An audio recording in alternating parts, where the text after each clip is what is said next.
ఏం మాట్లాడ నాకు సంబంధం లేని ఇష్యూ అండి. సంబంధం లేనప్పుడు నువ్వు పద్ధతిగా మాట్లాడాలి. సరే ఇప్పుడు నాకు ఒంట్లో బాగోట్లా, నేను మేము 3 రోజులు అయింది అన్నం తిని. నువ్వు ఎలా సమాధానం చెప్పాలి? నా వల్ల కావట్లా, ఈ ఫోన్లు ఎత్తడాలి నా వల్ల కావట్లా.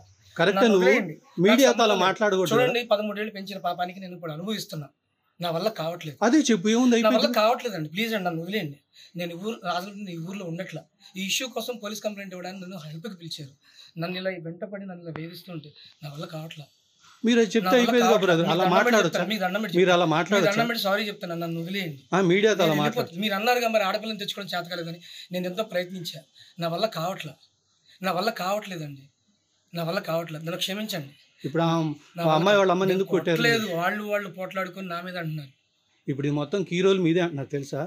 సరే అనుకో, నేను చేసేది అనుకోనియటం కాదు, మొత్తం మీరే చేశారు. మిమ్మల్ని ఇప్పుడు ఎస్ఐ గారికి ఫోన్ చేస్తారు, వస్తున్నారు. రమ్మనండి, అరెస్ట్ చేస్తారు. ఏముంది అక్కడ? కాదు బ్రదర్, అసలు మీది కానప్పుడు మీరు ఎందుకు ఎంటర్ ఎట్లా ఇబ్బంది పెట్టారు? ఎవరిని ఇబ్బంది పెట్టారు చెప్పండి, నేను అసలు ఒక మాట చెప్పండి. ఎవరిని ఇబ్బంది పెట్టారు చెప్పండి. మీరు ఇప్పుడు అసలు అమ్మాయికి మీకు సంబంధం లేదంట, మీరు వేరే క్యాస్ట్, అమ్మాయి వేరే క్యాస్ట్.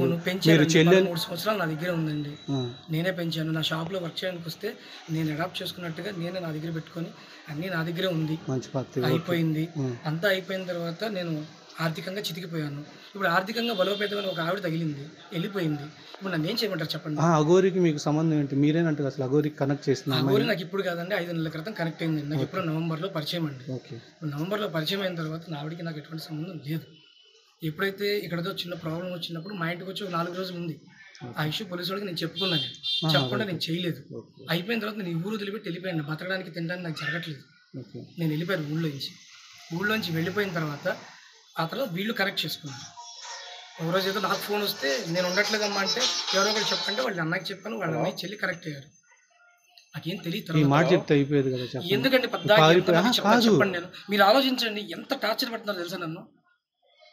నిన్న రాత్రి 5గురు, ఇప్పుడు ఇంతమంది. నేను బయటకు వస్తే నేను ఎంతమందికి సమాధానం చెప్తాను? నేను బతకాలిగా సమాజంలో, నేను రేపు ఎక్కడో చోట బువ్వ కోసం బయటకు వెళ్ళాలిగా. ఇప్పుడు అసలు నాకు అసలు తినడానికి జరగని పరిస్థితి నాది. ఒక పక్క నుంచి నాకు ఏదో లక్షలు వచ్చినాయి అని, నా ఏదో డబ్బులు తిన్నానని, బ్యాంక్ అకౌంట్ ఏమంటారు మీకు? అన్ని మైనస్ లో ఉన్నాయండి. అవి బ్యాంక్ అకౌంట్లు అన్ని మైనస్ లో ఉన్నాయి. నుంచి నా దగ్గర నుంచి వచ్చిన అమౌంట్ 1,50,000 రూపాయల్లో 1,00,000 రూపాయలు బిక్సీలో మొబైల్స్ కొందండి. 1,10,000 కొంది, 4,000 నా చేతి పడ్డాయి. ఇదిగోండి అకౌంట్స్తో సహా నేను మీకు పంపించమంటే పంపించేస్తా. దీని తర్వాత ఆవిడ బీర్లకి మందులకి నేను కొట్టినవి అని దీనిలో ఉన్నాయి. ఆవిడ ఏ టైంలో కొట్టిన ఏందో నా మొబైల్ ఇస్తే మీకు పోలీసులే తీసిస్తారు. దీనిలో నాకు ఏ రూపాయి వచ్చిందో చెప్పండి. నా డబ్బులో ఇంకో 30,000-40,000 ఖర్చు అయింది. అన్ని నెత్తిన పెట్టుకొని ఇప్పుడు పిల్లలు పోగొట్టుకొని నేను ఇప్పుడు రోడ్డు మీద నిలబడి నాకు ఎందుకు రచ్చమని చెప్పండి. మరిన్ని వీడియోస్ కోసం ఛానల్ ని సబ్స్క్రైబ్ చేయండి. లేటెస్ట్ అప్డేట్స్ కోసం వాట్సాప్ ఛానల్ ని ఫాలో అవ్వండి. ఆ లింక్ డిస్క్రిప్షన్ లో ఉంది.